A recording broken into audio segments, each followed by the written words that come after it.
Personne n'y échappe, peu importe votre dette, vous devez la rembourser. Même si ce n'est ni bon ni mauvais d'emprunter de l'argent, les experts financiers font souvent la distinction entre les bonnes dettes et les mauvaises dettes.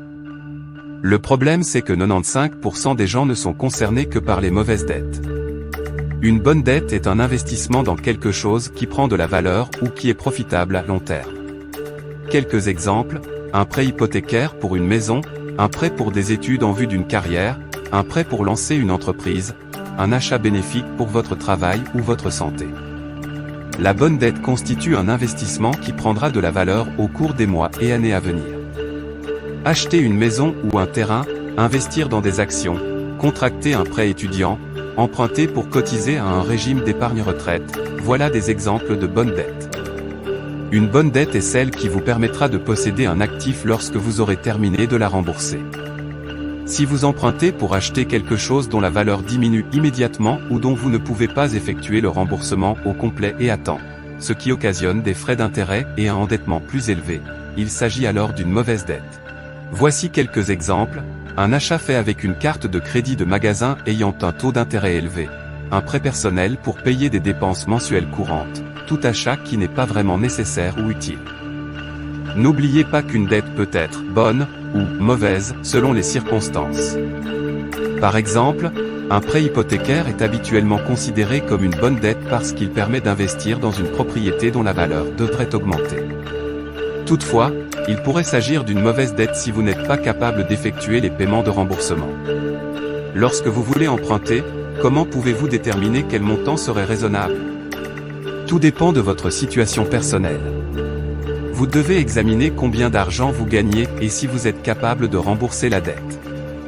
Les experts font souvent la distinction entre la dette à la consommation, c'est-à-dire l'argent dû pour des choses autres qu'une hypothèque comme un prêt automobile ou le solde impayé d'une carte de crédit émise par une institution financière ou un magasin, et la dette totale c'est-à-dire la dette hypothécaire plus la dette à la consommation. En règle générale, les paiements pour rembourser votre dette à la consommation ne devraient pas représenter plus de 15 à 20% de votre revenu mensuel brut, avant impôt.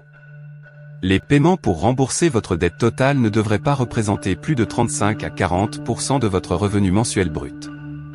C'est ce que conseillent les prêteurs. Évidemment, vous pourriez préférer que votre ratio d'endettement soit moins élevé. Si vos paiements de remboursement dépassent les pourcentages mentionnés ci-dessus, votre ratio d'endettement est plus élevé que celui recommandé par la plupart des experts. Cela pourrait indiquer que votre niveau d'endettement devient difficile à gérer et que, compte tenu de votre revenu actuel, vous ne serez pas capable d'effectuer les paiements à temps. De plus, en raison de votre niveau d'endettement, les prêteurs pourraient décider de ne pas vous prêter d'autre argent. On sait tous combien il est facile de s'endetter, nous sommes constamment bombardés d'appels à le faire, et souvent, dans les discours commerciaux, soi-disant dans notre intérêt. Le problème c'est que se désendetter peut être bien beaucoup plus difficile. Le paradoxe de l'endettement c'est qu'il peut faire du bien comme du mal à vos finances personnelles. Acheter une télévision à crédit pour la payer 2 à 3 fois plus cher avec les intérêts alors qu'elle ne vous rapportera aucun revenu vous semble une bonne idée? Bien sûr que non, alors qu'investir à crédit pour monter son entreprise dont les revenus futurs paieront la dette contractée est une bonne configuration. Ou encore réaliser un investissement locatif grâce à un emprunt qui vous rapportera dans le temps et qui permettra donc de rembourser la dette. C'est facile à comprendre, mais beaucoup font le contraire. Et bien souvent ce sont ceux qui n'ont aucune éducation financière à la base, les personnes aux ressources limitées qui se tirent une seconde balle dans le pied. Le problème c'est que 95% des gens ne sont concernés que par les mauvaises dettes. Il faut retenir l'idée qu'en général s'endetter pour un actif qui générera par la suite des revenus est une bonne dette, sous réserve de bien anticiper la couverture du remboursement de la dette par les revenus générés. Il convient donc d'avoir des connaissances financières solides pour optimiser l'effet de levier que permet ce type de dette, en négociant son emprunt immobilier par exemple. Un conseil, pour acheter son logement principal, mettre sur la table le maximum d'argent et compléter si nécessaire par un emprunt. Les sommes dont on parle dans ce cas sont importantes, 200 000, 300 000 euros, et si la totalité est empruntée alors vous aurez toujours cette épée de Damoclès au-dessus de la tête. Ainsi, le remboursement ne dépendra que de vous, vous serez contraint de ne surtout pas perdre votre emploi et il vous sera difficile de changer la situation. D'où également l'importance de ne pas dépendre d'une seule source de revenus. Dans tous les cas, une dette vous engage à rembourser et même si les impacts financiers ne sont pas les mêmes, bonne ou mauvaise dette, il y a toujours un risque. Dans le cas où vous auriez une mauvaise dette, la recommandation est de se désendetter au plus vite. Bien que l'on ne peut être que d'accord avec celle-ci, appliquer un plan d'action pour le faire c'est autre chose. Il faudra faire des choix et franchir plusieurs étapes pour évoluer financièrement. Au départ cela peut apparaître insurmontable pour certains mais il faut s'y mettre. Si vous traînez un montant important de crédit à la consommation et autres méchantes dettes depuis plusieurs années, alors ces dernières sont comme des compagnons de route, de vieux amis. L'habitude de voir chaque mois sur votre compte la ligne « Remboursement crédit » fait que vous ne la voyez plus. Au bout d'un moment cela ne nous gêne plus, nous paraît normal, il est donc difficile d'abandonner une habitude assimilée comme « normale ». De ce fait, il faut arrêter de voir une dette comme étant quelque chose de normal. Il faut voir celle-ci comme l'obstacle qu'elle est. Elle vous empêche d'être plus libre d'esprit et d'utiliser votre argent à d'autres fins plus intéressantes. Ce n'est que lorsque vous vous rendrez compte de cela que vous pourrez évoluer dans le bon sens.